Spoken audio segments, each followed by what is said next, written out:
15 अगस्त 1947। भारत आज़ाद हो चुका था। सड़कों पर जश्न था, हाथों में तिरंगा था और आंखों में एक नया सपना।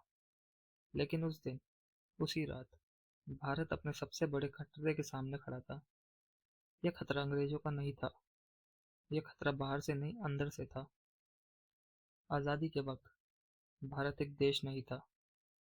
भारत था 562 अलग अलग रियासतों का झुंड। हर रियासत का अपना राजा, अपना कानून, अपना झंडा और कई रियासतों की अपनी सेना तक। और अंग्रेज जाते जाते हर राजा को एक चॉइस दे गए।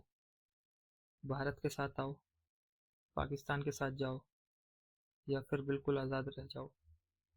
सोचिए ज़रा, अगर इनमें से सिर्फ 20-25 रियासतें भी अलग हो जाती तो आज का भारत एक देश नहीं, एक झगड़ा होता। आज हम आज़ादी को बहुत आसानी से देखते हैं, लेकिन उस वक्त आज़ादी का मतलब था या तो एक मजबूत देश या फिर हमेशा के लिए बिखरा हुआ भारत। और इस फैसले का बोझ एक आदमी के कंधों पर था। ना वो भीड़ को भड़काने वाले नेता थे, ना ही उनके भाषण तालियों के लिए होते थे। उनका अंदाज शांत था, लेकिन उनके फैसले बहुत कठोर।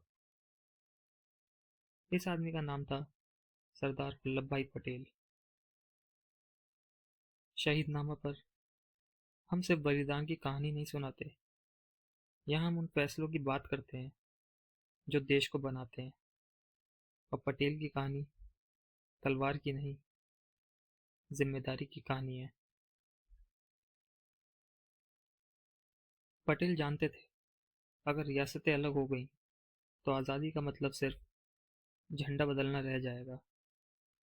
इसलिए उन्होंने राजाओं को सिर्फ ये नहीं कहा कि भारत के साथ आइए, उन्होंने उन्हें यह भी समझाया, भारत के साथ आना उनके लिए भी सुरक्षा है, इज्जत है और भविष्य है। पटेल बातचीत में कभी अपमान नहीं करते थे, लेकिन उनका संदेश साफ होता था, भारत के साथ आइए, वरना इतिहास आपको अलग रख देगा। ये धमकी नहीं थी, ये सच था। सबसे पहला और सबसे खतरनाक इम्तिहान आया जूनागढ़ से।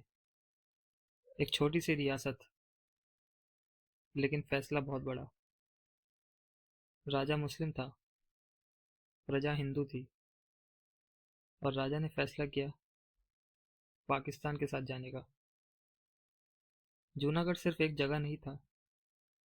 अगर जूनागढ़ गया तो और रियासतें भी जा सकती थी। और अगर ये सिलसिला शुरू हो गया तो भारत का मैप कभी स्टेबल नहीं रहता। यहीं पर सरदार पटेल के सामने सिर्फ एक सवाल था,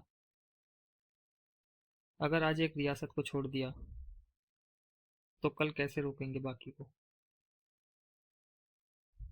जूनागढ़ पर सरदार पटेल ने सिर्फ बातचीत का सहारा नहीं लिया, उन्होंने एक ऐसा फैसला लिया जिसका असर पूरे भारत पर पड़ा। और ये फैसला सिर्फ शुरुआत थी, क्योंकि असली इम्तिहान अभी आना बाकी था। आज हम अक्सर आज़ादी को सिर्फ एक तारीख के रूप में देखते हैं, लेकिन आज़ादी के बाद का समय शायद आज़ादी से भी ज़्यादा कठिन था। उस वक्त भारत के सामने सबसे बड़ा सवाल ये नहीं था कि हम आज़ाद हैं या नहीं। सवाल ये था, क्या हम एक देश के रूप में जिंदा रह पाएंगे। सरदार वल्लभ भाई पटेल ने उस वक्त कोई भाषण नहीं दिया, उन्होंने कोई नारा नहीं लगाया, उन्होंने बस जिम्मेदारी उठाई। जूनागढ़ का फैसला सिर्फ एक रियासत का फैसला नहीं था, यह एक इशारा था कि भारत को जोड़ने के लिए सिर्फ बातचीत काफ़ी नहीं होगी। कभी कभी देश को बचाने के लिए कठोर फैसले लेने पड़ते हैं। और पटेल जानते थे, अगर आज एक कदम पीछे हटा तो कल पूरा देश बिखर जाएगा। इसलिए जूनागढ़ पर लिया गया फैसला सिर्फ शुरुआत थी, क्योंकि अगली चुनौती जूनागढ़ से कहीं ज़्यादा बड़ी थी।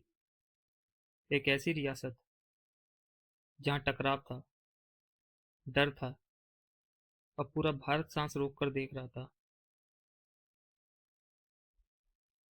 अगला हिस्सा बताएगा जूनागढ़ पर पटेल ने कौन सा फैसला लिया और क्यों उस फैसले ने बाकी रियासतों को हिलाकर रख दिया, और कैसे एक आदमी ने बिना तलवार उठाए पूरे देश का रुख बदल दिया।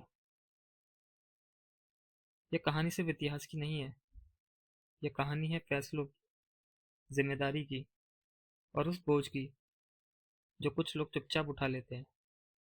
इसीलिए ये शहीदनामा है।